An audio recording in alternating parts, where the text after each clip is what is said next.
Muy buenas amigos, soy Sai de Chalinchón y este es el podcast Voces Autorizadas de The Epoch Time bajo la dirección de Sandra Flores y nuestra querida Anita Flores, que está por ahí detrás en la tecnología. Por si de repente se frisa algo o falla algo, ella es la que va a apagar el incendio tecnológico que se provoque. Bienvenidos a nuestro podcast de The Epoch Times. No se olviden de visitar nuestra página de Instagram, epochtimes_es, en el Facebook de Epoch Times, el guión medio edición España, y en el antiguo Twitter, ahora se llama X, Epoch Times ESP.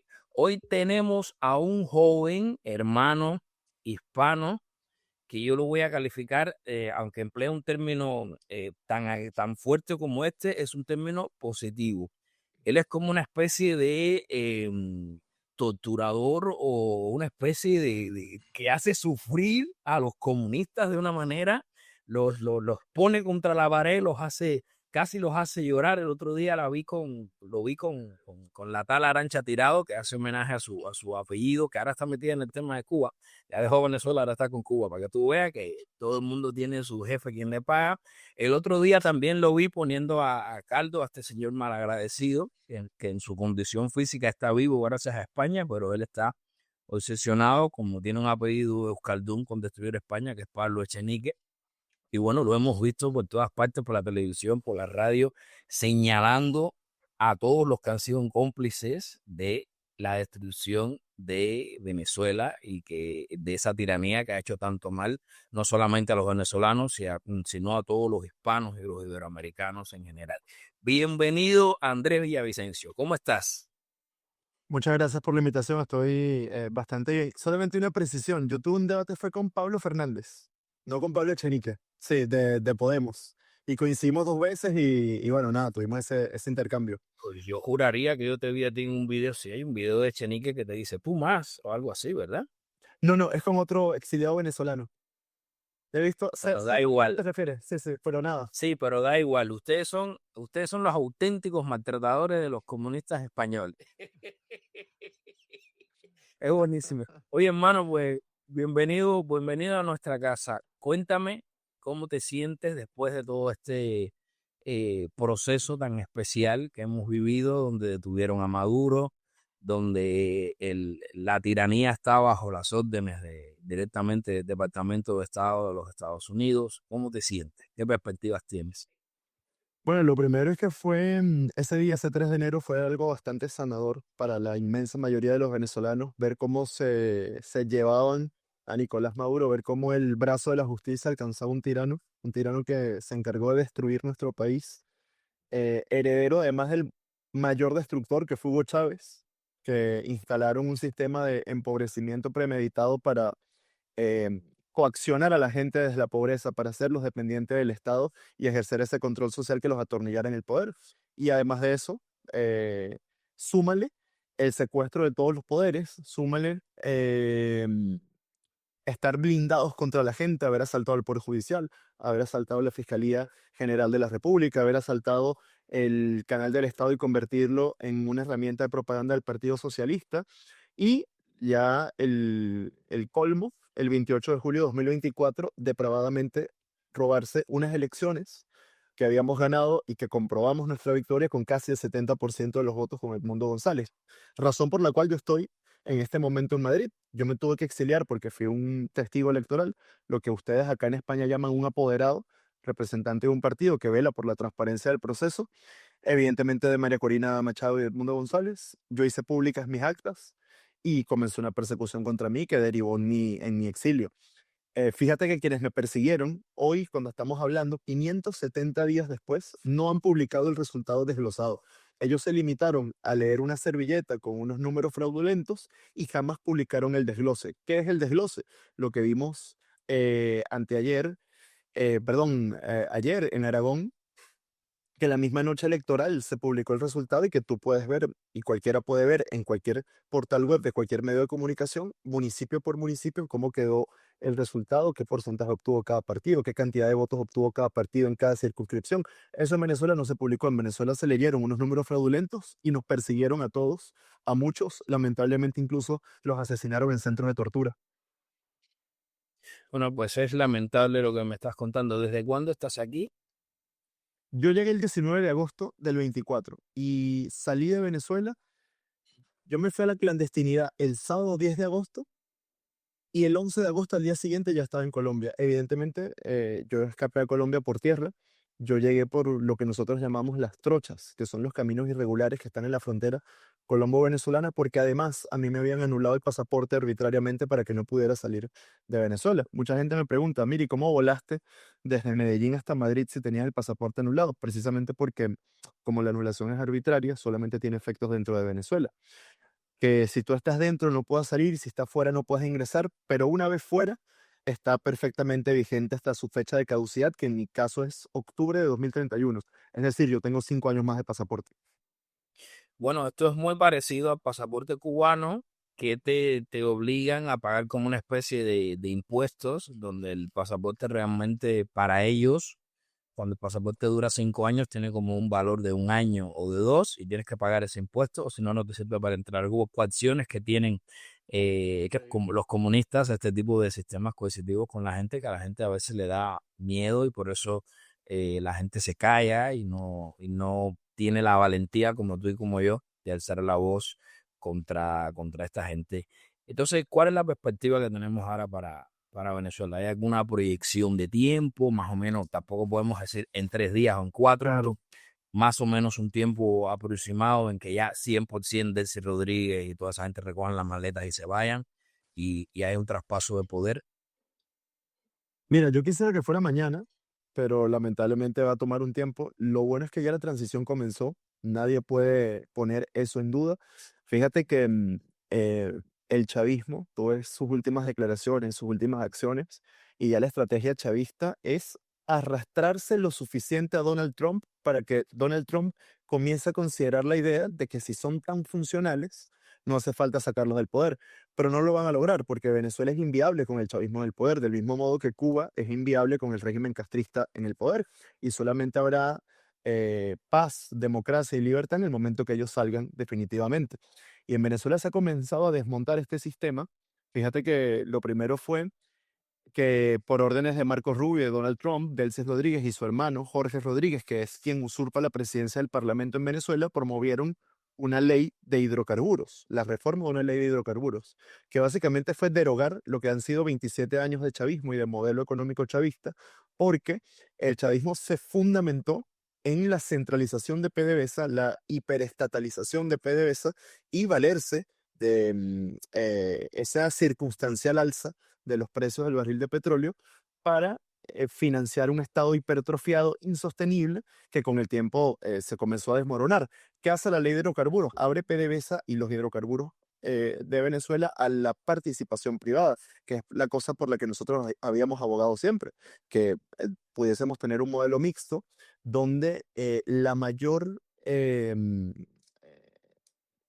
esfuerzo privado pudiera invertir en Venezuela y que comenzara PDVSA a ser cada día menos estatal para que fuera más productiva. Fíjate que el chavismo cuando llegó al poder, PDVSA tenía una nómina de 25.000 trabajadores y se producían 2.800.000 barriles.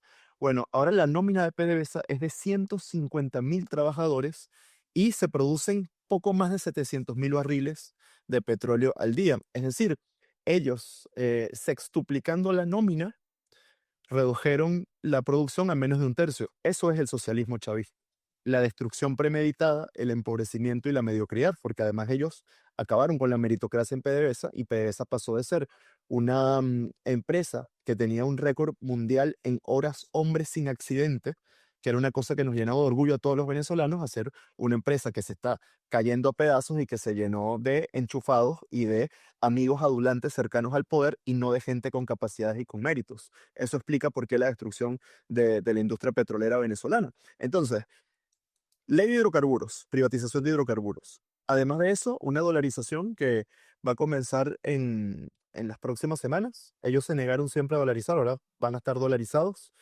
Le pidieron que sacaran de un ministerio a Alex Saab. Yo estoy seguro que tú sabes quién es Alex Saab, un tipo que se enriqueció sobrefacturando y comisionando con el dinero de las cajas CLAP. Él era la persona que administraba esa plata y evidentemente eso fue un nido de corrupción donde además la poca comida que ingresaba al país era comida en mal estado, comida descompuesta. La mayor cantidad de denuncias se hizo en torno al arroz, que eran arroz con gorgojos. Eso fue una cosa que se vivió en Venezuela, especialmente en el año 2018-2019.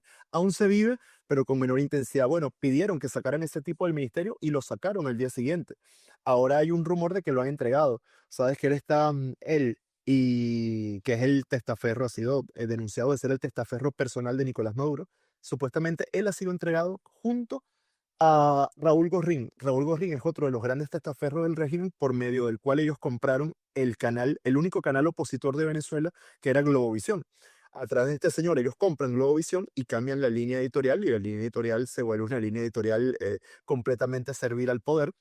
Y fíjate que cuando le preguntan a Jorge Rodríguez, al hermano de Delcy, y te pongo en contexto, en 2021, cuando Alex Saab fue detenido en Cabo Verde y extraditado para enfrentar la justicia americana, ellos lideraron una campaña que se llamaba Free Alex Saab.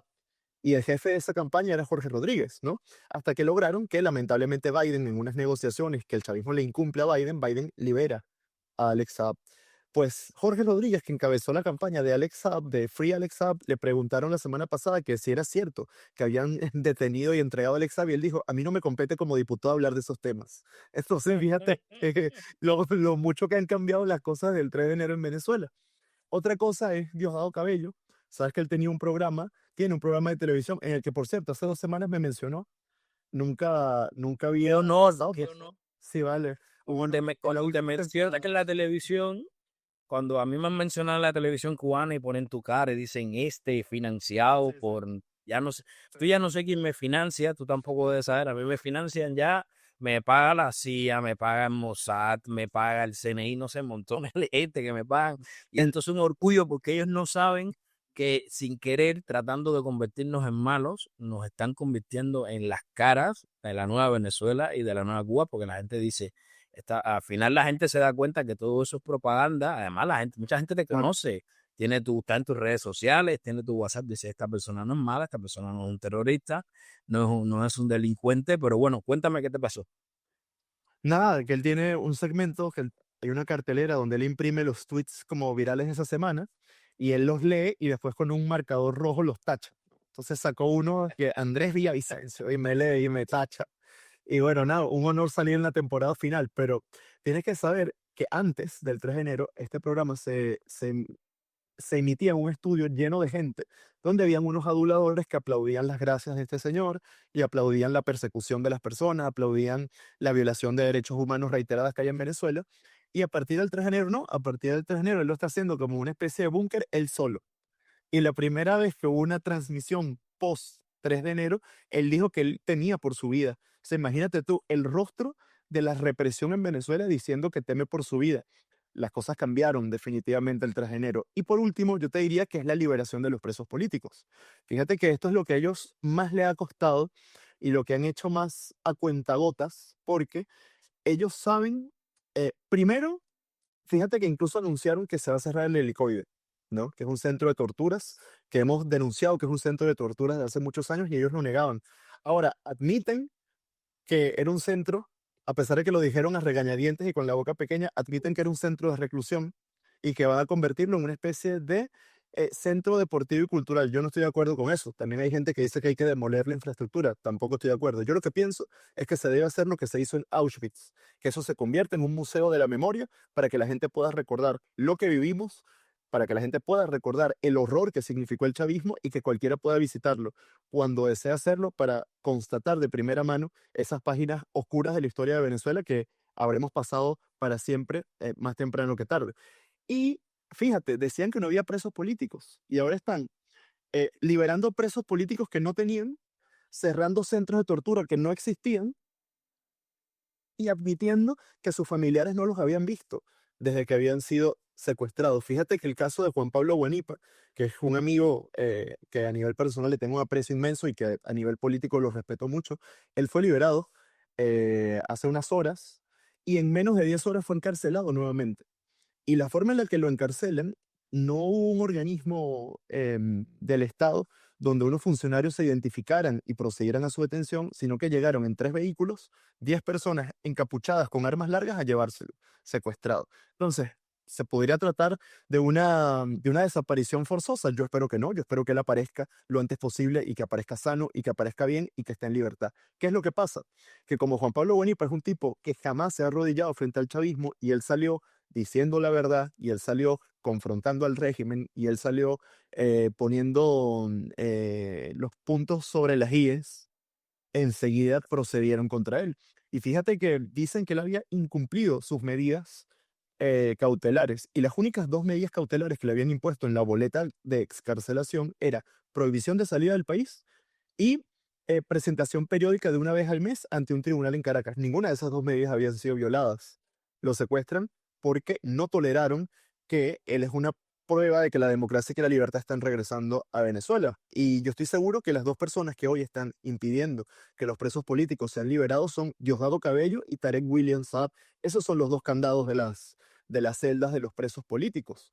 Y está bueno que el presidente Trump y el secretario de Estado Marco Rubio tomen nota y puedan ver con ejemplos como estos quiénes son las personas del régimen que están cooperando con la transición y quiénes están saboteando la transición. Mm.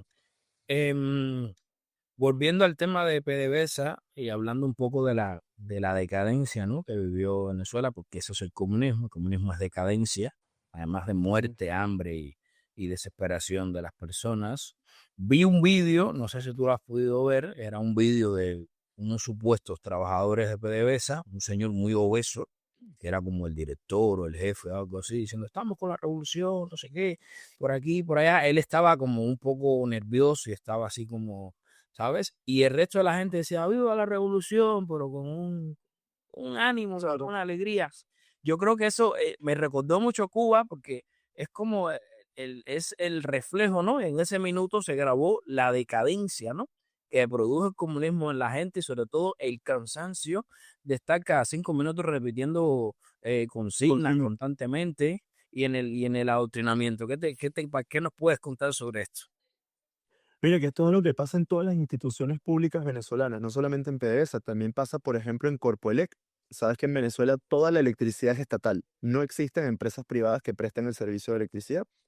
Y como el servicio está centralizado y como no existe competencia, y como la hegemonía del servicio la ofrece el Estado, es el peor servicio eléctrico del continente. Yo creo que antes competíamos con Cuba, pero definitivamente en los últimos 5 años Venezuela ganó.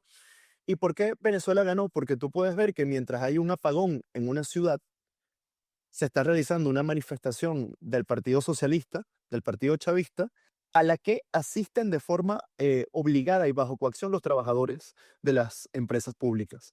Y no solamente que es una invitación, sino que pasan comisarios políticos haciendo listas, ¿no? Como si fuese un salón de clases, donde tú recuerdas cuando la profesora hacía la asistencia, ¿no? Y que el que no asistía, por supuesto que va a tener consecuencias laborales. El que no asiste va a ser o votado de de la industria, de la empresa en la que se encuentre, o va a ser agregado a una lista negra, que el chavismo desde el 2002 tiene listas negras de personas que no pueden, si tú estás en una de esas listas, no hay manera de que tú trabajes en una empresa del Estado o comienzan a amenazarte con tu familia. Recuerda que, como te decía hace unos minutos, ellos han ejercido un empobrecimiento premeditado, haciendo a la gente dependiente del Estado para poder ejercer control social. Y hay múltiples denuncias de cosas como, por ejemplo, como ellos tienen a través de la figura de los jefes de calle, que es como el equivalente venezolano a los comités de defensa de la revolución en Cuba, que son básicamente delatores vecinales que se encargan de pasarle informes al Estado de a qué se dedican sus vecinos. El chavismo controla en los barrios más pobres en qué hogar hay un paciente, por ejemplo, hay una abuela diabética que depende de la insulina que le suministra el Estado. Y si la jefa de calle reporta que el nieto asistió a una protesta o que el nieto estaba hablando en contra de la dictadura chavista, recibe una visita o recibe una llamada de su hogar para decirle que si él reincide en la protesta, va a dejar de llegar la insulina a la abuela diabética que la necesita para sobrevivir. O sea, así es el chavismo. jugar con la salud, jugar con la vida, jugar con el atropello de la dignidad humana y tener a la gente de rodillas de las maneras más sucias y más infames que puedas imaginar. Y además de eso, que fue ya el colmo de la represión, ellos en el oeste de Caracas, tú sabes que ellos han armado a colectivos. Y yo sé que aquí en Europa, si yo te digo la palabra colectivo, tú vas a pensar en algo muy distinto, con una connotación completamente distinta a la que tiene en Venezuela. Pero cuando a un venezolano tú le dices colectivo, lo que piensa es en bandas paramilitares de delincuentes que son armados y que delinquen con impunidad al amparo del Estado chavista.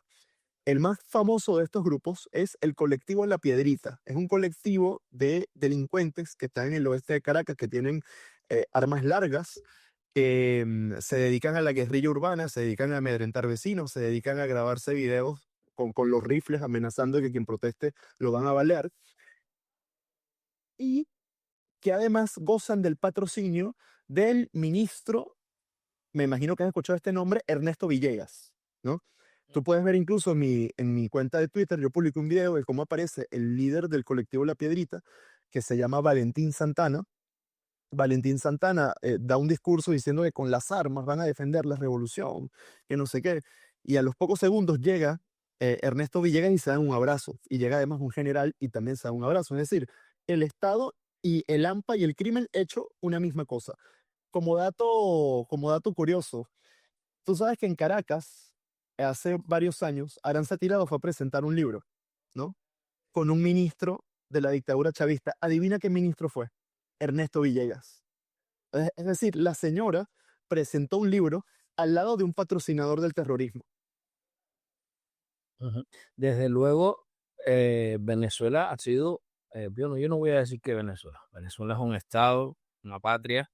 El pueblo venezolano, o más bien la dictadura que ha sometido al pueblo venezolano, ha sido un hijo aventajado de La Habana. Eh, Sí, ha superado con creces el proyecto de La Habana. A Fidel Castro nunca se le ocurrió armar a nadie, básicamente porque tenía mucho miedo. Lo primero que hizo fue desarmar a todo el mundo y nadie tenía armas, pero sí que es como un proyecto aventajado de lo que es La Habana.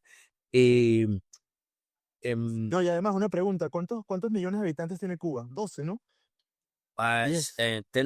técnicamente 11 millones, pero yo no te podemos decir ahora el número porque se ha ido tanta gente que no sabemos. Claro, pero ¿cuántos están en el exilio? Más de 2 millones, ¿no?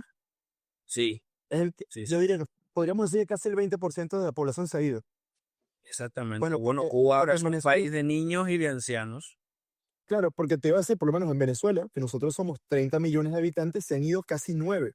Es decir, incluso porcentualmente, el éxodo venezolano por culpa de la dictadura chavista ha superado al éxodo cubano por culpa de la dictadura castrista. O sea, para que la gente tenga una idea de lo grave que es lo que está pasando en Venezuela. Ujú, exactamente. Hablaste así por encima me estás hablando porque claro, una cosa es la amnistía y otra cosa es el indulto. Por ejemplo, a esta persona que te agradeceré que me repitas el nombre, que ha sido secuestrado, esta persona no ha sido amnistiada, ha sido indultada, Juan porque, Pablo ¿sabes? Guañaco. Claro, cuando tú sales en libertad condicional, tú no has sido amnistiada. Para aquellos que se confundan Sí. con los conceptos, la amnistía es que te borran todo. Tú no debes nada, no tienes ningún tipo de cláusula ni nada. A cero. De hecho, eso es una manera, vimos a esta ínclita señora Adelsy Rodríguez decir en la sede parlamentaria vuestra que iban a dictaminar como una especie de ley de amnistía, que eso es una orden de autoeutanasia. Cuando un Estado reconoce que tiene presos políticos, jurídicamente se está liquidando porque está reconociendo que dentro de su orden jurídico habían delitos que no son delitos en el mundo libre, con lo cual jurídicamente eso no tiene eh, ningún sentido, pero en este momento hay gente a las que se le está amnistiando y otra gente a las que se está indultando, entonces. Claro, y no solamente decirte eso, sino que para que quede claro que está ocurriendo el tema de las excarcelaciones y de la amnistía por una orden del presidente Trump y por una orden de Marcos Rubio a Delcy Rodríguez, la mayor prueba es ver cuáles eran las declaraciones de ellos en torno a los presos políticos y en torno a la amnistía antes del 3 de enero.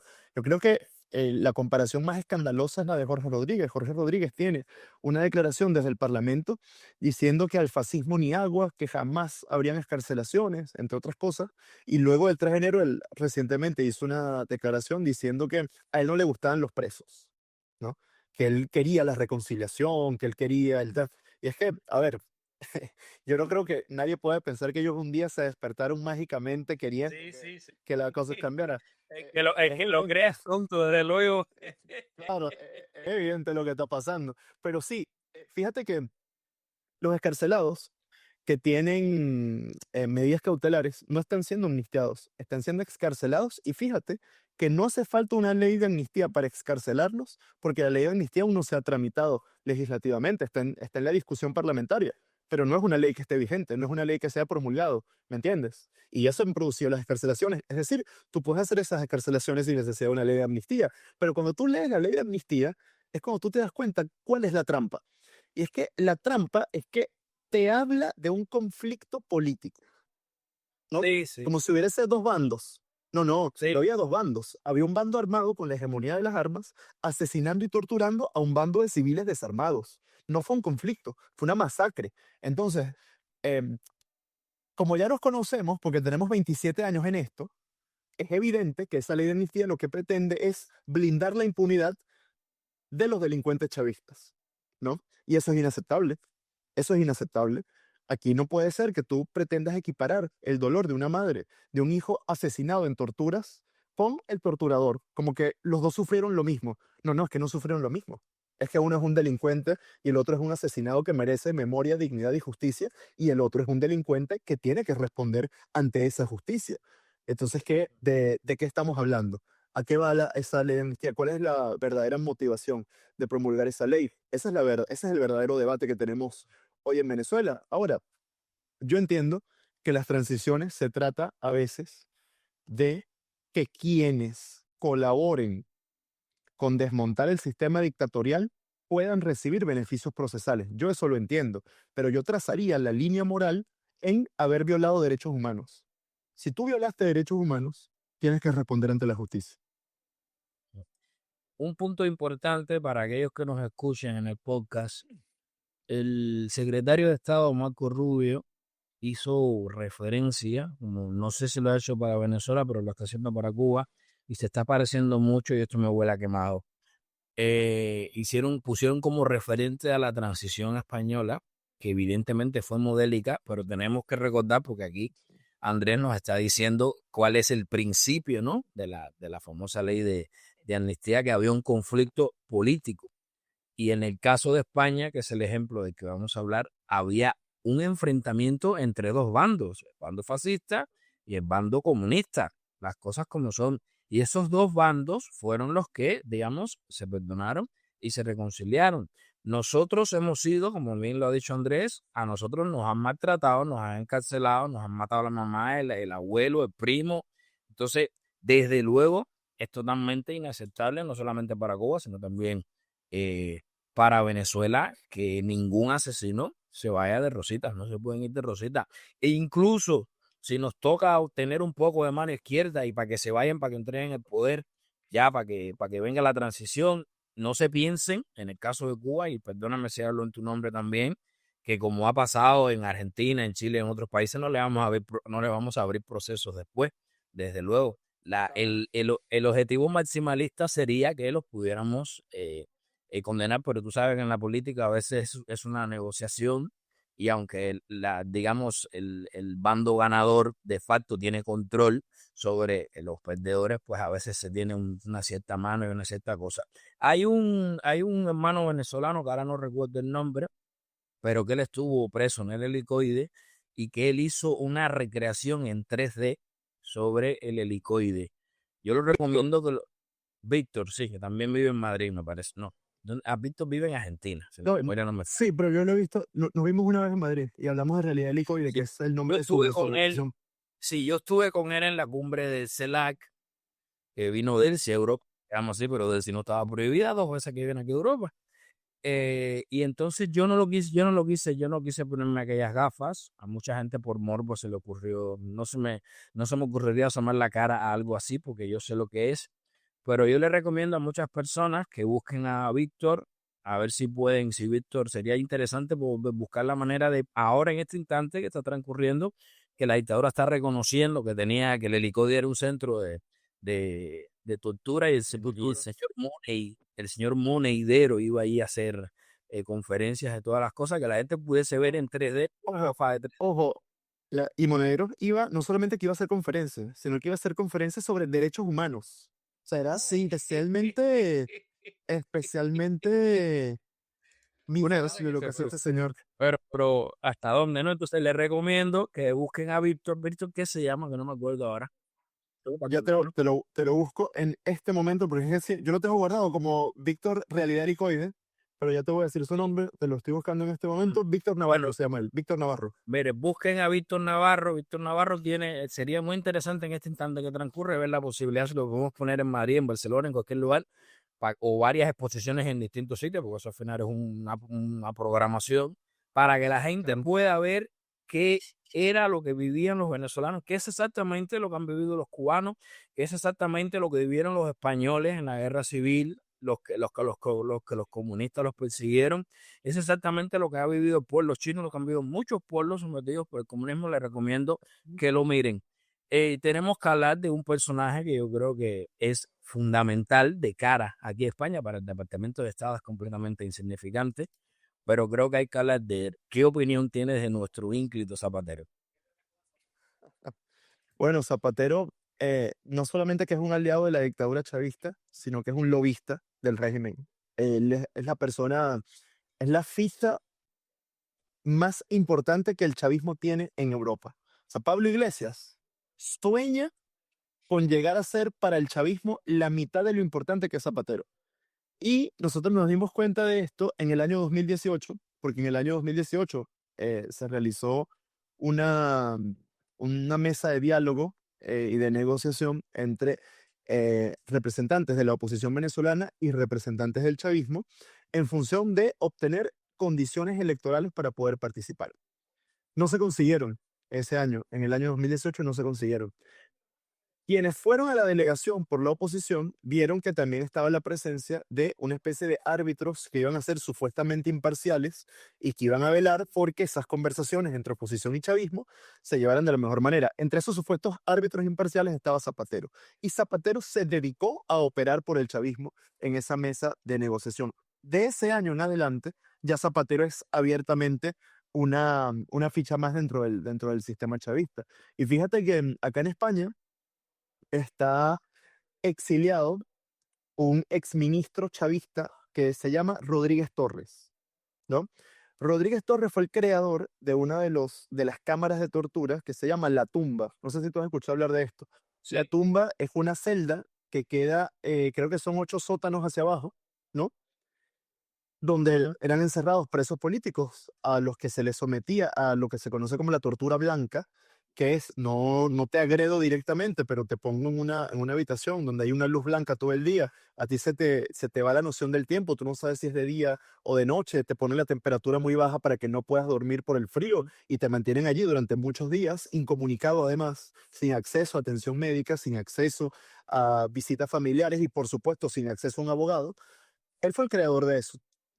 Y él cayó en desgracia con el régimen chavista y Zapatero se encargó de que él fuera exiliado aquí en España. Fíjate que esta semana pasada, ABC publicó un artículo donde aseguraban que Zapatero había ido a Venezuela a proponer a Miguel Rodríguez Torres, a este torturador, como el nuevo ministro de Defensa para Venezuela. O sea, imagínate tú hasta qué nivel busca él incidir y busca él incluso fijar personajes dentro del esquema del régimen chavista que le deban alguna especie de lealtad a él. Porque evidentemente, como Rodríguez Torres está en España gracias a Zapatero, Miguel Rodríguez Torres siente alguna lealtad o siente que va a responder por él en caso de que Zapatero comience a llamar, si logra fijar a un ministro. Y esto es inaceptable. O sea, ¿cómo es posible que un expresidente se dedique a visitar un país, así como de vacaciones, a proponer ministros, a imponer agendas, a estar en Europa haciendo lobby para blanquear a una dictadura. Y yo siempre digo lo mismo cuando me lo preguntan. A mí me dicen, mire, ¿tú crees que él recibe dinero o él recibe plata de la dictadura chavista? Y yo siempre contesto lo mismo. Si lo hace de gratis me parece peor, porque si lo hace de gratis eso te hablaría de una maldad a una dimensión mucho más infinita de estar haciendo por amor al arte el blanqueamiento de un régimen criminal.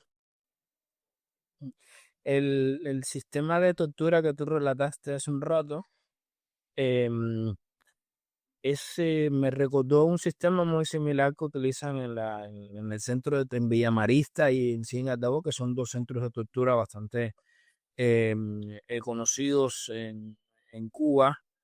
Pero independientemente de este tema, porque aquí quise apuntalar, porque es que esto, el dolor es tan parecido, ¿sabes? Es tan similar lo que nos han hecho y yo no me siento como una víctima, yo lo que siento es ganas de que todo no me gusta victimizarme, aunque hemos sido víctimas, a mí especialmente no me gusta el estar ahí plañiendo, ¿no? Llorando todo el rato, sino que yo lo he transformado, ¿no? En una fuerza para combatir contra ellos. Como no te puedo decir torturador de comunista, porque es una frase muy agresiva, te voy a decir atormentador, que es más, Mejor. como más psicológico, como más psicológico. Eh, eh, por si alguien está escuchando esto y de repente se encuentra con esta palabra, estamos aquí en una terminología jocosa. Este hombre no le ha hecho daño a nadie. Este hombre es un valiente, Por si acaso. no le ha hecho daño a nadie, pero sí que no, sí que estamos en este momento en el que la sartén, nosotros tenemos la sartén por el mango y entonces como que nos permitimos algunas frases que son políticamente incorrectas, pero que es una forma también de hacer jocosidad con el dolor y con el sufrimiento que hemos vivido, porque son ellos los que nos han torturado a nosotros. Entonces, como atormentador, te pregunto, eh, ¿cómo te has sentido cuando has tenido a Arancha tirado o cualquiera de estos personajes delante, que tú sabes que ellos saben a ciencia cierta que lo que están defendiendo es una mentira y que le dan una vuelta para acá, una vuelta para allí y no sé qué, y que tú tienes la capacidad, Dios te ha dado la capacidad intelectual para cuando ellos toman por un recoveco, tú volverle a salir como si fuera un laberinto, ¿no? De pensamiento y siempre los terminas poniendo en jaque mate. ¿Cómo tú te sientes? Porque yo personalmente me da mucho gusto verte haciéndolos pasar mal. Mira, yo primero que tengo un agradecimiento muy grande por los medios que me han dado la oportunidad de hacer esto, porque tú sabes que en Venezuela y en Cuba es imposible, estos espacios no Sí. existen. No hay manera de que un venezolano o que un cubano confronte a un personero del régimen en igualdad de condiciones, públicamente y sin tener que vivir las consecuencias por haberlo hecho, ¿no? Entonces, claro, cuando tenemos esa oportunidad hay que aprovecharla al máximo. Yo me la tomo muy en serio y yo me la preparo muy bien cada vez que sé que voy a tener alguna intervención en un medio, porque no solamente que es un honor poder hacerlo, sino que sé que es una responsabilidad muy grande, porque en estas ocasiones uno representa a millones de personas y uno tiene que hacerlo lo mejor posible y tomárselo con toda la seriedad. Y así lo hago y así procuro que sea siempre. Y además, obviamente es muy satisfactorio poder decirle sus cosas en la cara a esta gente, ¿no? No te lo voy a negar. Es que unas personas que se han dedicado a blanquear una dictadura que no padecen, cuyas consecuencias jamás han vivido y que no saben lo que es sufrir ese horror, sino que son comunistas de tuitear viva la revolución desde el Starbucks de Gran Vía, y uno que sabe lo que es. Con banda ancha y con iPhone. Con banda ancha y con iPhone. Claro, y entonces uno que uno sí sabe lo que es vivir eso y uno sabe lo que es pasar una semana sin energía eléctrica, o uno que sí sabe lo que es tener que acostarse sin comer por culpa de esta gente, o uno que sí sabe lo que es tener que meterse en una ducha con un cubo de agua porque no hay servicio de agua desde hace un mes y medio en tu comunidad. Cuando uno tiene la oportunidad de responderle a esta gente, hay que hacerlo. Hay que hacerlo. O a veces hay gente que dice, no, pero no te rebajes a su nivel, es mejor ignorar. No, hay que contestar. Y hay que ir a la confrontación de las ideas, y hay que ir a retratarlos, y hay que ir, incluso, yo se lo dije al representante de Podemos, yo creo que es un deber moral de los venezolanos retratarlos a ellos como lo que representan para España, porque Podemos representa para España una oscuridad que los venezolanos conocemos muy bien, que los cubanos también conocen muy bien, y cuando tenemos enfrente a esta gente, lo menos que podemos hacer es decirlo. Y yo creo que lo que sí veo es un convencimiento muy grande por parte de la inmensa mayoría de la sociedad española que entiende lo que pasa en Venezuela, que sabe que es una dictadura oprobiosa, que saben que es un régimen criminal, que saben que quienes tuvimos que exiliarnos, sea por motivos económicos o sea por motivos políticos, fue con el mismo culpable, la dictadura chavista empobreciendo o la dictadura chavista persiguiendo, pero huimos todos los venezolanos del mismo error. Y aquí en Madrid ya somos cientos de miles, en toda España también somos cientos de miles, y ha sido también un tema de poder tener la oportunidad de contar la verdad, no solamente aquí, sino en todos los países en los que la diáspora venezolana está presente. Pudiera decirte también en Argentina, pudiera decirte también, por supuesto, en Colombia, que es el país que más ha recibido por motivos lógicos. Lo mismo en Perú, lo mismo en Chile, y tenemos que seguir haciéndolo. Nosotros no podemos permitir que esta gente reescriba nuestra historia. Nuestra historia la tenemos que contar nosotros sin filtros, tenemos que contarla como ocurrió y tenemos que defender la verdad. Y fíjate que los venezolanos hemos servido los últimos meses, sobre todo las últimas, yo diría, las últimas 8 semanas, para retratar quiénes son realmente estas personas de izquierda.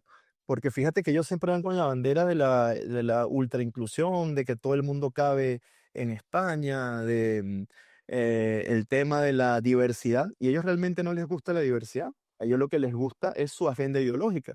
Porque cuando eres un venezolano que quiere libertad, entonces ahí no eres bienvenido. Cuando eres un venezolano que quiere libertad, enseguida comienzan a decirte panchito, enseguida comienzan a decirte que te largues del país, enseguida comienzan a decirte A degradarte, ¿no?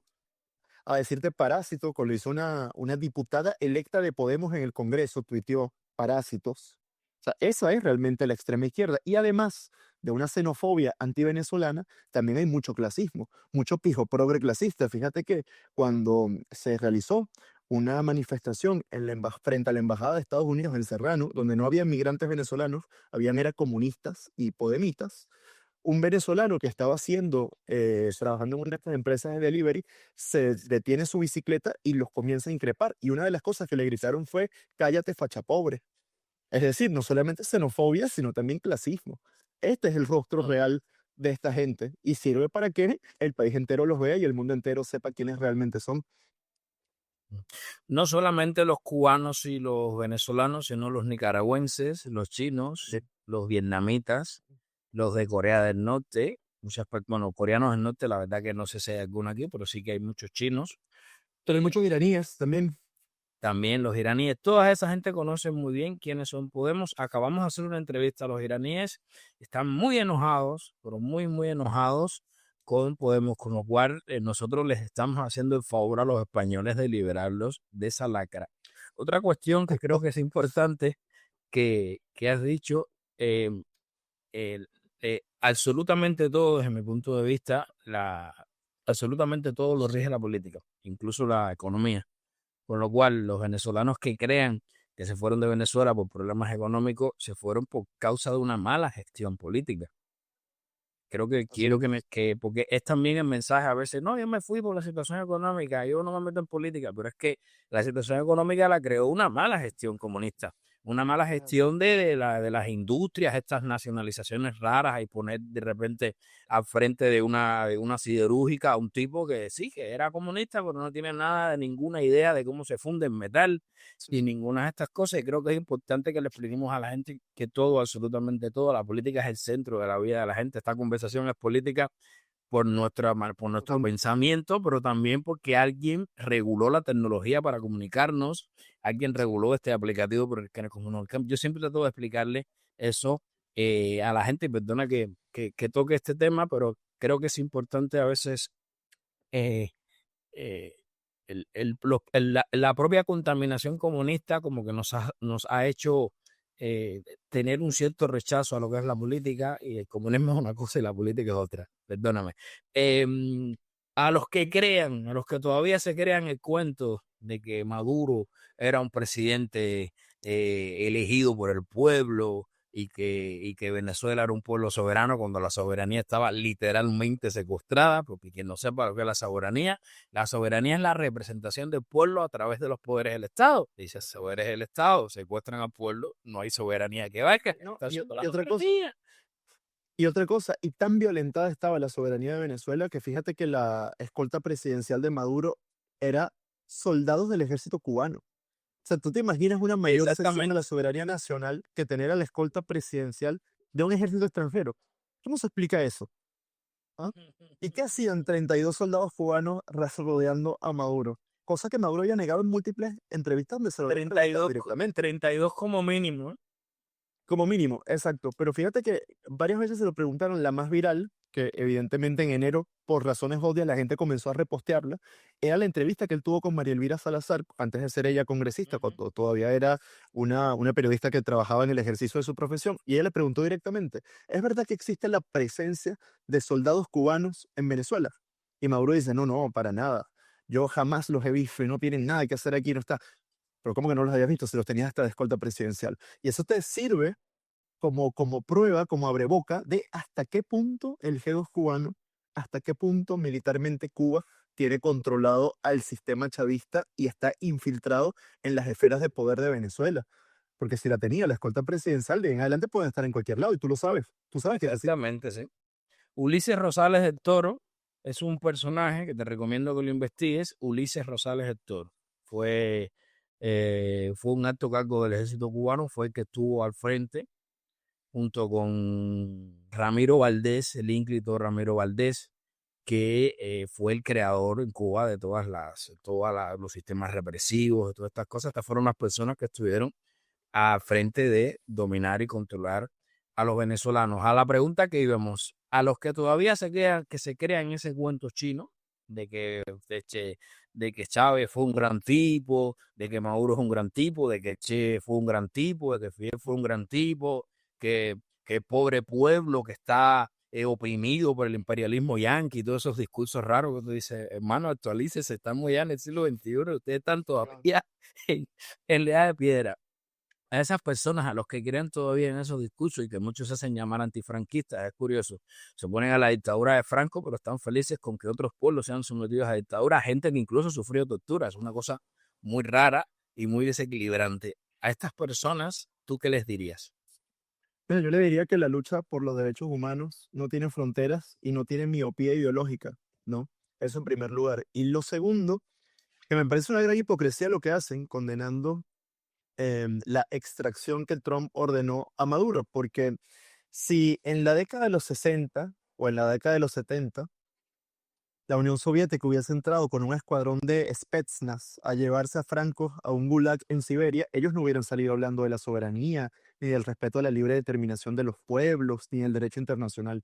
Ellos hubiesen entendido que era un momento donde el tirano que los había oprimido estaba sufriendo las consecuencias políticas de haber sido, de haberle hecho el daño que le había hecho al país o de haberse actuado contra el sistema, como había pasado en Venezuela. Entonces, si esa reflexión, que todos sabemos que tiene, aunque lo nieguen, porque es capaz de que lo van a negar, eso es lo que falta, que ellos hubieran salido a manifestar a favor de Franco, eso es lo que falta, ¿no?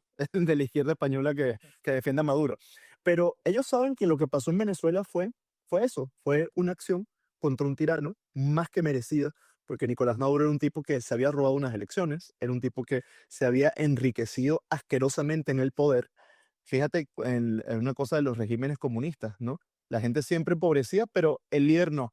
El líder siempre termina inexplicablemente millonario. Oye, qué casualidad. Pasa siempre. En cualquier país, en cualquier continente donde el sistema comunista se aplique, siempre se traduce en la pobreza de la inmensa mayoría de la población y del enriquecimiento inexplicable de la élite política. ¿Por qué será? No, yo creo que es porque es un sistema que está diseñado para eso. Y el que no lo haya entendido en este momento, yo lo invito a que lea la historia. Yo creo que el momento o el ejemplo más acertado, más nítido, donde tú puedes ver qué sistema funciona y cuál sistema no funciona, es en las Coreas. Fíjate lo que terminó siendo Corea del Exactamente. Sur y fíjate lo que terminó siendo Corea del Norte. Corea del Norte ya hay una especie de dinastía comunista de sangre azul donde el abuelo le confirió al hijo el poder y ahora el hijo le confirió al nieto y el nieto se encarga de reprimir a la población como ningún otro país. Estoy seguro que los norcoreanos son el pueblo más reprimido del mundo y al mismo tiempo, en el sur, la otra mitad del país que decidió abrirse al mercado y abrirse al capitalismo es una economía top 10 global. Entonces, oye, yo creo que no hace falta más pruebas para saber qué sistema funciona y cuál sistema no. Mm. Hay una cosa muy interesante que voy a comentar yo y ya vamos ya con las dos preguntas finales. Los militares norteamericanos en esta ocasión aprendieron. Esto es un dato histórico que igual tú no conoces y que te voy a contar ahora. A Chile le pasaba exactamente lo mismo, lo que pasa es que estaba muy embrionario todavía. Le pasaba exactamente lo mismo que a Venezuela. Los cubanos se metieron allí. La Guardia Personal de Salvador Allende era cubana y esa guardia los americanos aprendieron, por eso llegaron y rápidamente tomaron medidas con esas 32 personas que habían alrededor de Maduro. Inmediatamente las quitaron del camino porque esas personas tenían la orden de liquidar a Maduro para convertirlo en un héroe y una víctima, como han hecho con Salvador Allende, que fue una persona nefasta para Así Chile. es. Con esto no estoy defendiendo el golpe de Estado ni nada por el No. estilo, para que nadie me diga que yo estoy defendiendo ahora a Pinochet. Pinochet también fue un dictador, Pinochet torturó, desapareció personas. Aquí estamos en contra de todas las dictaduras. No nos ponemos no, que la dicta blanda, que la dicta medio blanda, no. Dictadura es dictadura. Pero es un caso muy interesante. Todas estas personas terminaron siendo liquidados en manos de la guardia. Te recomiendo investigar sobre la causa número uno, que fue la que se articuló alrededor de eso para darle pasaporte a todas esas personas, pasaporte más allá, donde fueron los que mataron a Salvador Allende. A Salvador Allende no lo mató el ejército chileno. Esto es una cosa que estoy contando constantemente porque digo, mira, los americanos han aprendido esta vez y han podido coger al individuo. Hermano, ¿a ti qué te parecería, tú que has vivido ya aquí en España, que has vivido parte de la Unión Europea, has vivido el progreso, las libertades? ¿A ti qué te parecería? Porque nosotros somos todos hermanos, somos 600 millones de personas que hablamos la misma lengua. ¿A ti qué te parecería después que Venezuela y Cuba sea libre, que perteneciéramos a un bloque así similar, muy parecido, con moneda única, con parlamento, con todas esas cosas, muy parecido a la Unión Europea, independientemente que sabemos que ahora la Unión Europea está un poco influida por el wokismo, este tipo de cuestiones, pero ¿a ti qué te parecería un bloque así? Oye, yo creo que habría que centrarse primero en la libertad de nuestros países, ¿no? Pero sí es cierto que nosotros tenemos que hacer que eh, logremos tener instituciones que hagan que trascienda el tema de los comunicados y el tema de las condenas categóricas. Y lo digo porque mientras venezolanos y cubanos vivíamos un régimen criminal que nos estaba liquidando, que nos estaba torturando, que nos estaba robando elecciones, que nos estaba empobreciendo, la comunidad internacional se limitó a emitir mensajes como categóricamente rechazamos lo que ocurre en tal parte. Y es como, oye, lo agradecemos, pero hagamos algo más que condenar Exacto. categóricamente. La política de los Entonces, gestos, fíjate, ¿no? claro, entonces que esa es una de las grandes razones de por qué los venezolanos estamos tan agradecidos con Marco Rubio y con Donald Trump, porque finalmente hicieron lo que había que hacer, ¿sabes? No se quedaron en el rechazamos categóricamente, porque si fuera por eso, seguiríamos en la misma situación. Maduro seguiría torturando gente en Venezuela y evidentemente lo que aspiramos es al retorno de la democracia y de la libertad. Una cosa que me parece fundamental es quitarle al político la posibilidad, por ejemplo, de devaluar la moneda. Eso me parece fundamental porque algo que pasó en Venezuela durante mucho tiempo es que el chavismo se permitía emitir moneda inorgánica para pagar subsidios insostenibles. Y eso se tradujo en haber licuado los ahorros de la inmensa mayoría de venezolanos que trabajaba y que hacía un esfuerzo enorme a pesar de ellos por echar para adelante su negocio, echar para adelante su familia, y quitarle al político la posibilidad de valor me parece un acierto. Es uno de los aciertos de la Unión Europea. Ningún jefe de Estado, ningún jefe de gobierno europeo puede devaluar la moneda porque hay un banco económico europeo con una moneda común que toma las decisiones financieras respecto a esa moneda. Eso a mí no me parece mal. ¿Por qué? Justamente en la dependencia económica del Estado, justamente en el empobrecimiento o en la posibilidad de prosperar, uno se juega la existencia de una clase media y con la existencia de la clase media está precisamente el dique de contención al populismo. Entonces, esto, una moneda única en Latinoamérica a mí me parecería muy bien. Sin embargo, creo que el avance suficiente y el avance necesario en este momento sería dolarizar, ¿no? El chavismo Bueno, arrastrando el ya Bolívar. estamos hablando entonces de una moneda común, porque ya lo tienen. Por ejemplo, Argentina va a enviar de eso, Lo tiene El Salvador, lo tiene Ecuador, lo tiene Perú, ahora lo va a tener Venezuela. Quedan muy poquitos estados. Es así, y por ejemplo, si lográramos que la principal potencia económica latinoamericana, que es Brasil, se incorporara al bloque, ya sería la decisión No, Brasil definitiva va. de que el futuro Evidentemente, sería. evidentemente que Brasil va porque ser hispano no solamente es hablar el español, sino que en la antigua Roma los hispanos era toda la península ibérica y la provincia de Lusitania, de donde salió luego ese estado de los Portugal. Entonces, por supuesto que los brasileños entran en este proyecto. La última pregunta, ¿cuántas gracias, independientemente de que te has encontrado aquí con mil diablos a los que has pisoteado y le has pasado por arriba? Déjame decirte que eres un símbolo, por si tú no lo sabes. Eres un símbolo para muchas, representas, yo te estoy hablando a ti porque le dije a la gente, le voy a entrevistar a Andrés, pero dile que lo queremos mucho, que es un símbolo para nosotros. Eres un símbolo en el sentido de que tú has hablado no solamente en nombre de los tuyos, sino en nombre de muchos hispanoamericanos que han sufrido, no solamente en nombre de los hispanoamericanos, sino en nombre de los asiáticos también, que han sufrido la lacra del comunismo y te hemos visto ahí blandiendo y arrastrándolo por el suelo y nos representas a todos. ¿Cuál es tu nivel de agradecimiento con la madre patria, con España, que te ha acogido y te ha permitido defender la libertad de una nación hermana, porque Venezuela es una nación hermana, porque todos somos hermanos de España? Mira, mi agradecimiento con España es infinito y especialmente con el cariño de los españoles que he recibido desde la primera semana que llegué aquí. Ha sido increíble. Yo creo que España es un país privilegiado y es un país maravilloso que espero jamás caiga en esa doctrina del suicidio identitario que pretende vender la izquierda, de que tú te sientas avergonzado de lo que eres. Al contrario, yo creo que los españoles tienen motivos de sobra para sentirse honrados y sentirse afortunados de haber nacido aquí, y que tienen una historia llena de gestas gloriosas allende sus fronteras, que imposible enumerarlas todas. Y ha sido no solamente para mí, sino para la inmensa mayoría de los hispanos que venimos para acá, de cómo este país te abre las puertas. Si vienes, por supuesto, si vienes honradamente a integrarte, a trabajar, a cumplir la ley y a ser uno más, te va a abrir sus puertas.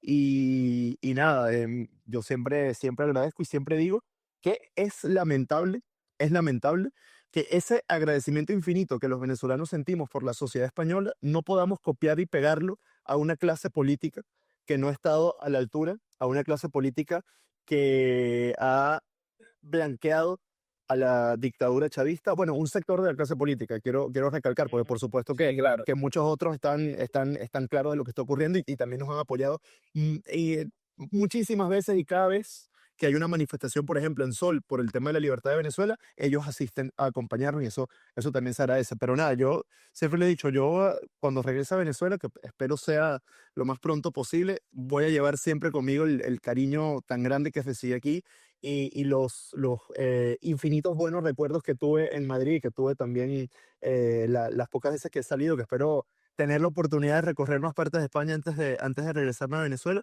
Quisiera, si me preguntaras cuál es la que más tengo ganas de ir, es San Sebastián, sin duda, que quiero conocer Donosti.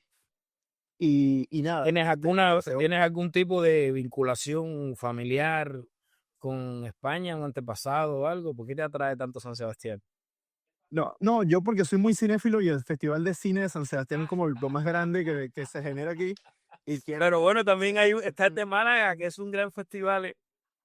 Ah, no, también, pero quiero ir al de San Sebastián, me gusta mucho el País Vasco. Y nada, es eso. Y además decirte que he hecho muy buenos amigos aquí, gente que me ha tratado como de la familia, tanto venezolanos de la diáspora como españoles que me han conocido, que en el metro me manifiestan su cariño, que caminando también se me acercan y me dicen palabras de aliento. Hasta ahora jamás me ha pasado que ninguno se acerque a insultar o se acerque a algo negativo. Siempre ha sido un No cariño hay, muy grande no hay valor, no hay valor para eso.